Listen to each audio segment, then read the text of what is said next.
Weewaawo mulungi atugobera naawe atula Kampala Media TV. Njagala okubuuzaako nkugamba nti weebale nnyo weebale ddala okuvayo ate n'ogoberera ensonga zaffe ez'omuzinzi. Atana kusubscribinga, nkusaba osubscribinge mu ngeri y'obuwombeefu, okomentinge mu comment section ate olaikinge emboozi eno tusobole okulabika nga egwa amakerenda. Njagala nkutwale bulungi ku mbeera omukulu Edirisa Musuuza gw'omanyi obulungi Eddie Kenzo gy'alimu mu kaseera kano. Twongedde okulabika nga tukitegeerako wakati ng'ayongedde okulabika nga afuna obuvune obuteeraliikiriza nnyo, weewaawo ng'asobolera ddala oba oliawo okulabika nga abeera bulungi mbagirawo. Kaakati nno amawulire agongedde okulabika nga gabeera mu nkambi ono ge ga mwana muwala Rema Namakula gw'omanyi obulungi, mpozi okutwalako emabega katono osobola okukitegeera ng'ono yali muganzi we era nga gye buvuddeko bavaayo ne balabika nga bafunamu obutakkaanya ate oba oliawo mu nkolagana yaabwe. Newankubadde nga muganzi we oteekwa okukijjukira nti ono yavaayo n'amuzaalamu omwana muwala Amal gw'omanyi obulungi nange gwe mmanyi, n'olwekyo kitegeeza nti wakati ng'obuzibu oba oliawo buvuddeyo ne bugwa ku mwana mulenzi Eddie Kenzo, ate ekintu ky'omwana kisobolera ddala okulabika nga kivaayo ne kibagatta bano bonna. Kaakati wakati mu mbeera ey'okufuna obujjanjabi gye nkutegeezaako gy'alimu mu kaseera kano, ono olunaku lwonna alumazeeko ng'afuna amasimu ag'enjawulo okuva mu bakukunavu banne oba oliawo mu bantu ab'ebitiibwa banne mu kisaawe eky'okuyimba, mu by'obukulembeze, mu bintu eby'enjawulo byonna. Ono avuddeyo n'alabika nga ate afuna amasimu ag'enjawulo.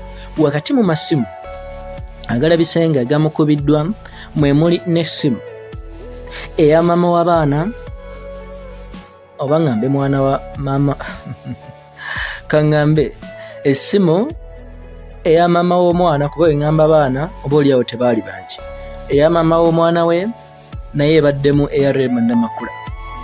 Wano Rema, okusinziira ku mawulire ageesigika ge tusobodde okulabika nga tufuna, galaga nga mwana muwala Rema Namakula amaze eddakiika 12 ng'agezaako okwogera ne yali muganzi we Eddie Kenzo ku ssimu, ku lukomo lw'essimu, okwongera okumubuuza embeera oba oliawo gy'alimu.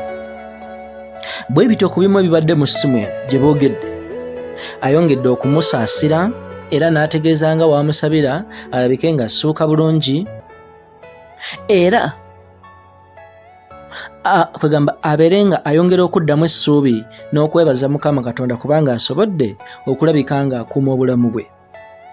Wano Rema Namakula ategeezezza nti ali kukola ekisoboka kyonna mu ngeri esoboka ye ne muwala we balabike nga ate bavuga okutuuka mu kitundu wali gyali mu ddwaaliro mu kitundu eky'Emaya.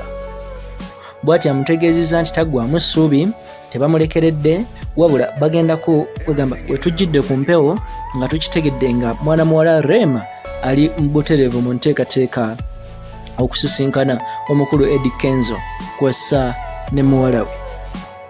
Kino kyongedde okuleeta akamwenyumwenyu oba oliawo mu matu g'abagoberezi abagoberera Rema kw'ossa n'abagoberera Eddie Kenzo, ne bagamba nti kino kyayolesezza oba oliawo ate ekintu kya mpisa nnyo okuvaayo n'alabika nga obuzibu bagenda mu maaso okulabika buteewe babugonjoola awamu.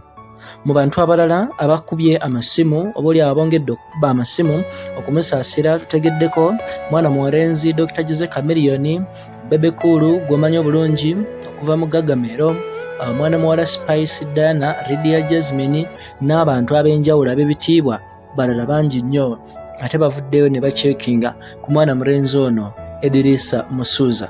Kakati wano embeera gy'alimu agenda maaso n'okulabika nga afuna obujjanjabi, weewaawo nga osobola okitegeerera ddala nti ate accident newankubadde motoka yeefudde emirundi n'emirundi, naye ate ono omusaayi oba oliawo tegwafulumya, ate ekintu ekisobolera ddala okubanga si kirungi. N'olwekyo gwasobola okulabika ng'osaba, osobolera ddala okumusabira ate oba oliawo ekirabika kungulu kirabike nga kyekibeera munda, kubanga ate ofuna akabenje n'ovaayo n'otafulumya musaayi kisobolera ddala okubeera ekyobulabe mu maasoko awo. Naye ate Katonda wabanga yamusaasidde oba n'abasaasira bonna ne bavaayo nga bafunyemu obusagosago butono, ekyo kisobola ddala okulabika nga kibeera kyamaanyi nnyo nnyini ddala. Yembeera bwetyo bweri mu nkambi ya mukulu Edirisa Musuuza, naye nga embeera gy'alimu teyeeraliikiriza, n'olwekyo bannayuganda emitima gyongera okulabika nga oba oliawo gibaguma.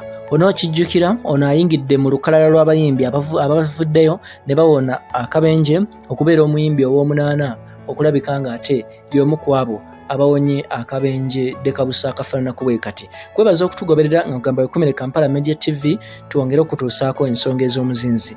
Weewaawo ze weetaaga okumanya, sigala nga otugoberera gy'osinzidde. Are you all my personal dreams?